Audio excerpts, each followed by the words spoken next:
dia tetap berhak mendapatkan hak nafkahnya. Sebaliknya, istri yang tetap bekerja sementara suaminya melarangnya, maka istri dianggap telah durhaka terhadap suami, dan mengakibatkan gugurnya hak nafkah istri.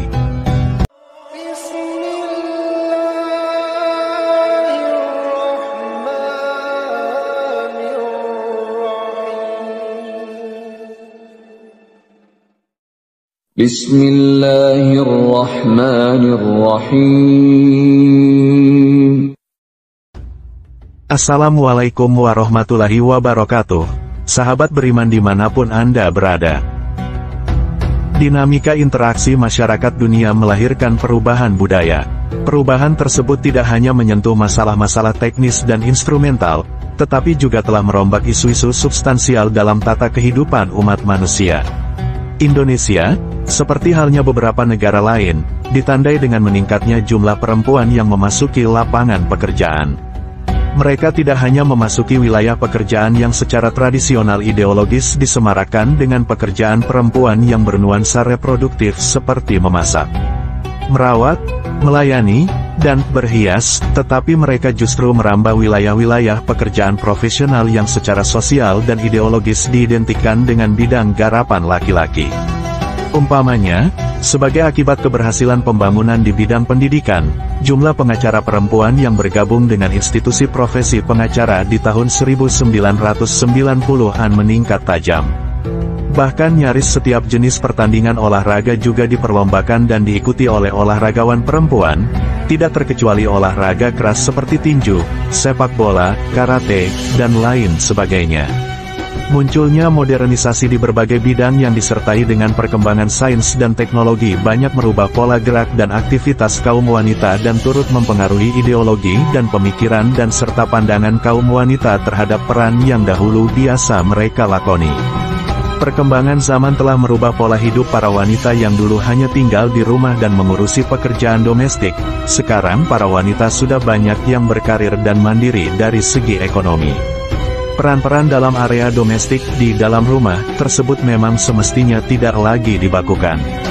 Kaum wanita saat ini lebih kritis dalam menuntut dan menyuarakan apa-apa yang sudah menjadi haknya. Di antaranya adalah hak memperoleh persamaan dengan kaum pria dalam segala hal, termasuk juga hak untuk turut aktif dalam kegiatan-kegiatan publik. Dengan demikian, wanita karir memiliki beban yang lebih berat.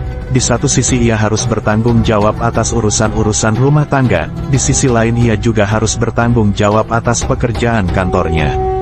Apabila hal demikian terjadi, tidak jarang menimbulkan beban mental tersendiri, karena seorang ibu atau istri senantiasa dipersalahkan. Misalnya, ketika prestasi belajar anak menurun atau anak terlibat tawuran.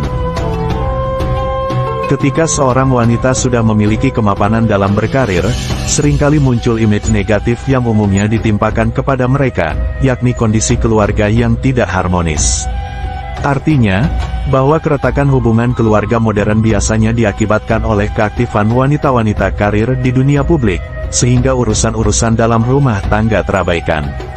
Selain itu, kemapanan karir yang melahirkan kemandirian dari segi finansial secara tidak langsung menyebabkan sisi egoisme pada diri mereka semakin tinggi. Akibatnya, banyak di antara mereka yang merasa tidak atau kurang tercukupi kebutuhan dan hak nafkahnya, sehingga kemudian menggugat cerai para suami.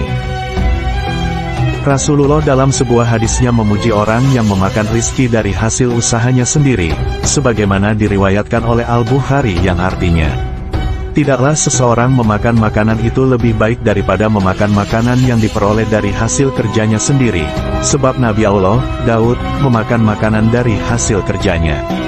Hadis riwayat Bukhari. Hadis ini menunjukkan perintah bagi setiap muslim untuk bekerja dan berusaha untuk mencari nafkah dengan usaha sendiri dan tidak bergantung kepada orang lain, sebagaimana halnya yang dilakukan oleh Nabi Daud alaihissalam, yang senantiasa bekerja mencari nafkah dan makan dari hasil jerih payahnya tersebut. Syariat Islam tidak membedakan hak antara laki-laki dan wanita untuk bekerja, keduanya diberi kesempatan dan kebebasan untuk berusaha dan mencari penghidupan di muka bumi ini. Sebagaimana yang diterangkan dalam Al-Quran Surah An-Nisa ayat 32 yang artinya, dan janganlah kamu iri hati terhadap apa yang dikaruniakan Allah kepada sebahagian kamu lebih banyak dari sebahagian yang lain. Karena bagi orang laki-laki ada bahagian daripada apa yang mereka usahakan, dan bagi para wanita pun ada bahagian dari apa yang mereka usahakan, dan mohonlah kepada Allah sebagian dari karunia-Nya. Sesungguhnya Allah Maha mengetahui segala sesuatu. Ayat ini menjelaskan tentang larangan seseorang iri hati terhadap orang lain dengan mengharapkan atau menginginkan harta, hewan ternak, istri atau apa-apa yang dimiliki oleh orang lain, dan larangan berdoa dengan berkata, "Ya Allah, berilah kami rizki seperti yang Engkau berikan kepada dia," atau rizki yang lebih baik dari miliknya. Ayat ini diturunkan dalam konteks Ummu Salamah, istri Nabi Muhammad yang berkata kepada Nabi, "Seandainya Allah mewajibkan kepada kami kaum wanita apa-apa yang diwajibkan kepada kaum pria, agar kami bisa memperoleh pahala seperti yang diberikan kepada kaum pria." Namun Allah melarang hal tersebut dengan menurunkan firman-Nya yakni ayat di atas, dan menerangkan bahwa setiap orang baik laki-laki maupun wanita, akan mendapatkan pahala atau ganjaran sesuai dengan apa yang mereka perbuat. Di dalam ayat tersebut terdapat bukti atas adanya hak wanita untuk bekerja. Sejarah perjalanan Rasulullah telah membuktikan adanya partisipasi kaum wanita dalam peperangan, dengan tugas mengurus masalah pengobatan, menyediakan alat-alat, dan mengobati para prajurit yang terluka. Selain itu, telah terbukti bahwa terdapat sebagian wanita yang menyibukkan diri dalam perniagaan dan membantu suami dalam pertanian. Adapun isyarat Al-Quran yang menunjukkan wanita juga diberikan hak-hak untuk menguasai harta yang telah diusahakannya secara independen, sebagaimana firman Allah dalam surah An-Nisa ayat 4. "Berikanlah mas kawin, mahar kepada wanita, yang kamu nikahi, sebagai pemberian dengan penuh kerelaan. Kemudian, jika mereka menyerahkan kepada kamu sebagian dari mas kawin itu dengan senang hati, maka makanlah, ambillah pemberian itu, sebagai makanan, yang sedap lagi baik akibatnya." Ayat ini mengandung perintah kepada kaum pria yaitu suami untuk memberikan mahar kepada para istri mereka, sebagai anugerah dari Allah untuk mereka istri, dan sebagai kewajiban bagi para suami.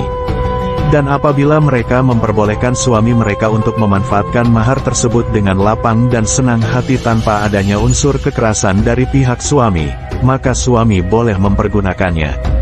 Meskipun syariat Islam telah memberikan kepada kaum wanita kebebasan sepenuhnya dan menganugerahkan hak-hak yang sama dengan kaum pria dalam hal bekerja dan mencari penghidupan. Alasan mengapa para wanita harus ikut bekerja, karena pada setiap negara banyak dijumpai kaum wanita yang belum menikah ataupun wanita yang terpaksa bercerai dengan suaminya, baik cerai hidup maupun cerai mati, ataupun wanita yang telah bersuami namun dia juga terpaksa harus bekerja mencari nafkah karena himpitan kemiskinan atau karena suami tidak mampu atau malas bekerja. Atau ada sebagian wanita yang telah menikah tetapi tidak memiliki anak. Dalam kondisi-kondisi seperti inilah para wanita tidak boleh dilarang bekerja atau berkarir di luar rumah. Para ulama pada dasarnya sepakat bahwa pekerjaan atau tugas kaum wanita yang paling penting adalah mendidik anak-anak dengan penuh perhatian dan kasih sayang sesuai dengan ajaran agama. Namun hal itu bukan berarti melarang kaum wanita, ibu dan istri, melakukan pekerjaan-pekerjaan sosial di luar rumah. Akan tetapi, yang disoroti oleh agama adalah jenis dan metode pekerjaan yang dilakukannya tersebut, sebab terdapat beberapa jenis pekerjaan tertentu yang hanya cocok dan sesuai bagi kaum wanita, begitu pula sebaliknya.